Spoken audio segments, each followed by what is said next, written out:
before the bell. My name is Liam David Kilger, and today I do not have my beautiful Harley. She is at work currently, so it's just gonna be me. It's gonna be a solo episode, but that's okay. That's okay. The grind does not stop. She's still gotta go to work, and I still gotta make an episode. So we're gonna get into the topics right now. A lot happened on Monday after this episode was posted. Before we get on to that, let's talk about the other side of the ring. We got Katie Taylor versus Amanda Serrano Part 3 in the beautiful city of Manhattan. Now, I'm very happy about this. I'm very psyched. As you can see here, I went to Amanda Serrano versus Katie Taylor Part 2 because it was during the Mike Tyson versus Jake Paul event. This is a very big fight. I honestly think, after seeing it, hindsight 2020, in Dallas, this should have been the main event. There was no doubt that everybody was on their feet that night for this fight. This fight was a showstopper nonetheless, and honestly, I'm so glad that they're getting a main event for Part 3 in the beautiful city of Manhattan, and they're getting their own night tonight. This is about them. It's not about Jake Paul. It's not about, whoever his, old man he's fighting. It is about these two women that go to war for what they believe in, and I think that's why we're getting a third, baby. We really don't need a third. We know that Katie Taylor has bested Amanda Serrano in these past two fights, and some people say it's up to speculation that it was judges or whatever.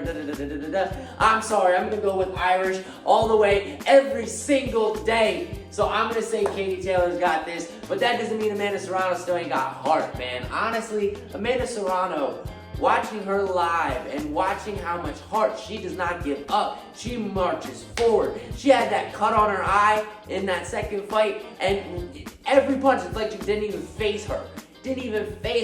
So I'm excited to see this fight. This fight's gonna be non-stop action. Let's get into it. And more MVP news. We are on the way to Jake Paul versus Chavez Jr. Now, I want to talk about this fight a little more in depth. If Jake Paul manages to beat Chavez Jr., what does that do for Jake Paul? Honestly, this is going to be a better matchup than him versus Mike Tyson. This is going to be a better matchup than him versus Nate Diaz. This is going to be a better matchup than I think of any other Jake Paul opponent besides Tommy Fury.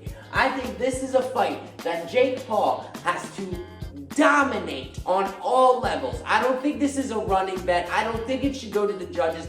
I think this needs to be Jake Paul's moment where he shows the technique, the skill, the timing, the footwork, where he shows it all and he leaves it all there on the line in Los Angeles. I think this is his night where he proves to the world where he has been doing this for a very, very long time. And I think that Chavez Jr. is going to give him that. I hope that he gives him that. I hope we're not getting the Chavez Jr. that, is dusting the crumbs off of his belly, hopping off the couch. I want to see some good boxing, man. I want to see some, fake jabs. I don't want it to be easy for Jake either. I want it to look like a fight. That's what I want to see. I want to see fear in this man's eyes, and I want to see fear in this man's eyes, and they're just going at it. I want them to leave nothing on the line. And that's what I'm hoping for this fight. June 28th, Jake Paul versus Chavez Jr. July 11th for Katie Taylor versus Amanda Serrano. UFC, Kamaru Usman versus Joaquin Buckley, ladies and gentlemen, for UFC Fight Night. Your boy Kamaru Usman pulled off the win in a beautiful unanimous decision. I think this was great for Kamaru Usman. This is what he needed. We kind of saw in his earlier fights, a complete domination of the game, bringing it to everybody, shutting Colby Covington up, bringing that power. And I think, everything comes to an end at some point. And that head kick really took him back a couple of steps, and then he had the rematch. That took him back a couple of steps. I think this was a beautiful way to display a new type of Kamaru Usman, a new battle, a new drive in Kamaru Usman that I'm really excited to see. Hopefully it continues. Hopefully this wasn't the last time we saw Joaquin Buckley either. I hope these two men have another fight. I'm going to be so honest. I want to see Now, let's get on to WWE's news. I called it, baby. I called it. Ron Killings is here, not R-Truth. I'm so excited. I called this from the very beginning. I said it here on the channel. I think Ron Killings is coming in and is destroying John Cena. I think Ron Killings is going to be the reason that John Cena has his downfall. I'm going to be so honest. I don't think John Cena is even prepared for what Ron Killings is bringing to this fight. Speaking of fights, look at this. Now, if my beautiful girlfriend was here, she'd be like, "Hey, Milo, stop that." Sorry, he was chewing on them. She'd be like, "Oh, I don't want to look at this. Yee. I don't want to talk about this. Yee. This, that, the third. Yee, dom, yee. No. No yeet. This is what should have happened the first time around. This should have happened at WrestleMania. I don't understand what people don't understand about Jey Uso. He's a great mid-card. He's a great tag team. But he is not champion level. And that shows here. Because we saw Jey Uso almost get defeated by Logan Paul and John Cena. It took him to have not only another man added to the crew, but it took him to have two other people one person that wasn't even in the match to win a match that he was in. So then that next night, the ring general shut that up, put him in that headlock guillotine, and just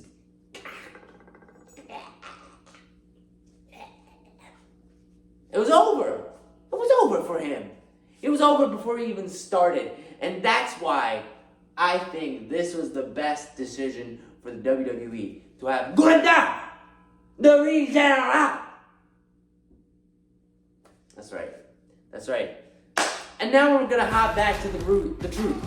Ron Killings. Here we go. This match on SmackDown this Friday. It says next Friday. Don't look at that. This Friday. I'm going to give my prediction on this. I see this being Ron Killings' moment. This is Ron Killings getting his lick back. This is Ron Killings getting his momentum back. And I think it's going to be hard for Cena, but I don't think Ron Killings is going to win. I think he's going to rough him up. I think he's going to hurt him.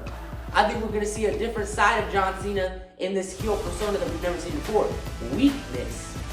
I think that's what we're going to see. We're going to see weakness. Because if you didn't remember, he came in, took him out, let Cody Rhodes and Fail Uso win, right? I think we're going to see a one-on-one weakness that we have never seen before.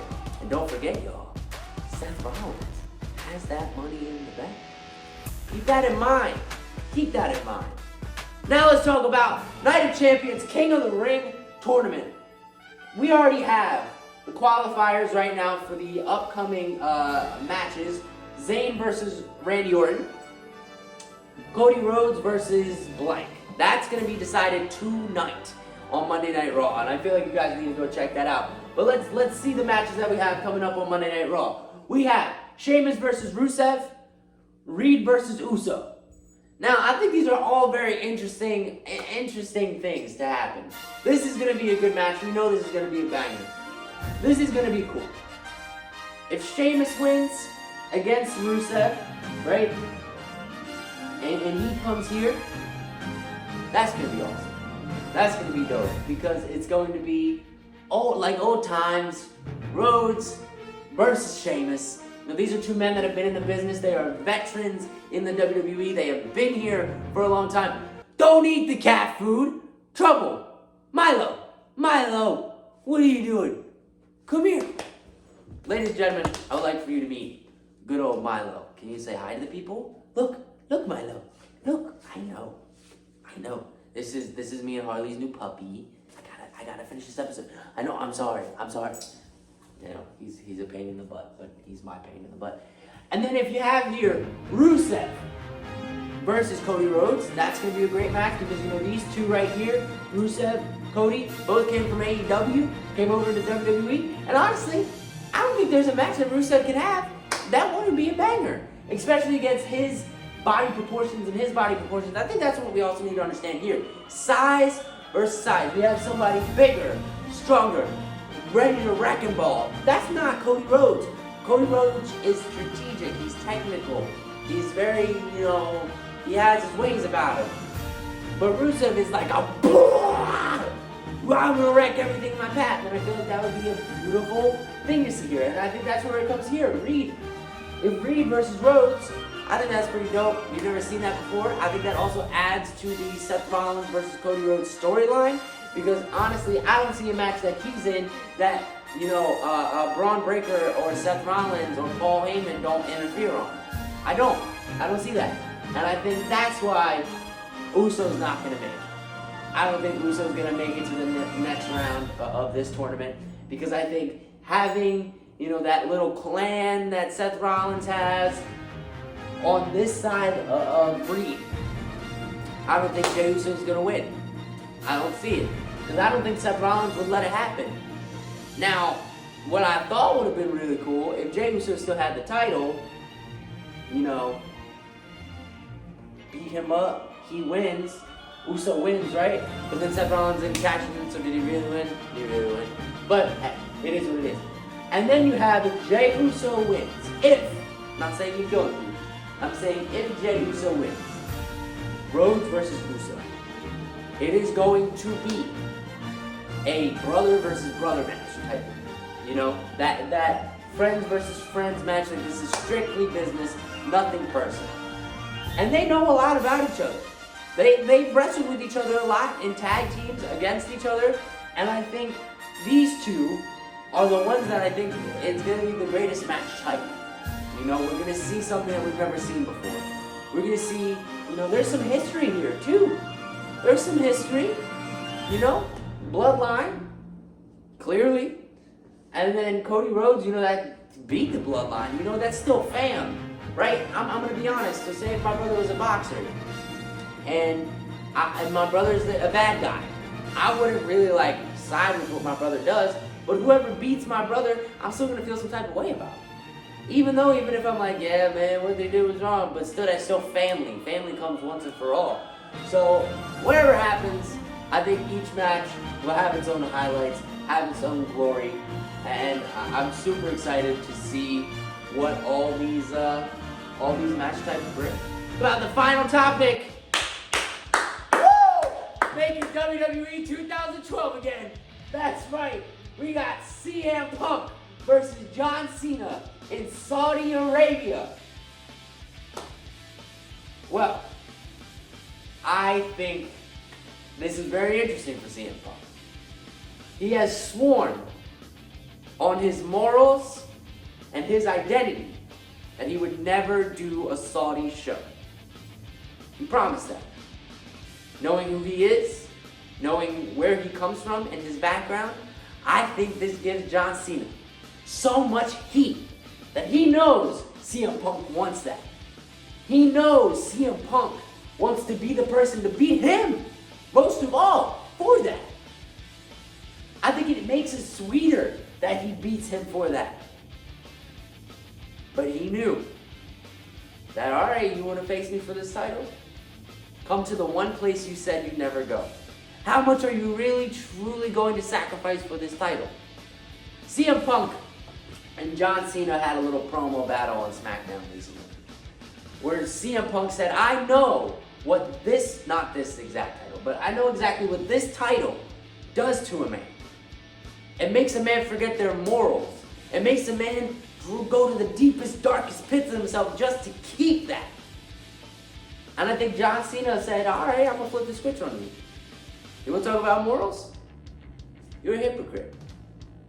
You are going to the one place that you said you'd never go. And this isn't the first time we've seen CM Punk go back on his word. When he was in AEW, he crapped on WWE for having the two-night WWE main event of WrestleMania. And then he comes into WWE and that is his number one goal, is to main event WrestleMania, which I don't blame him. That would be my goal too. But now John Cena's like, oh, you gonna point the finger at me? Brother, you got 4 pointed right back at you. I mean, that's if you top the thumb. If you put the thumb out, then it's only 3. But hey, is the thumb a finger? We don't know. Riyadh, Saudi Arabia, June 28th. I believe this is the same day as Jake Paul versus Chavez Jr. So use your time wisely. Watch what you want. Or be like me, have 2 TVs, put one on one TV, one on the other. You know, mute them both and see where it gets you. But guys, that was the episode. As me, clearly we're falling apart over here. I miss you, Harley. I love you, Harley. And I love you guys as well. This has been an amazing episode. I hope it is a lot shorter than other episodes that I've made before. But it shows that clearly, even though we can do solo episodes, even though we can have just me standing here talking and have Harley just standing here talking, the 2 of us, it adds a different effect. And I felt that today. She is greatly missed, but she is at work. I love you, baby. When you watch this, I love you, baby. I love you, Harley. But ladies and gentlemen, thank you so much for watching Before the Bell. Deuces. Look at this.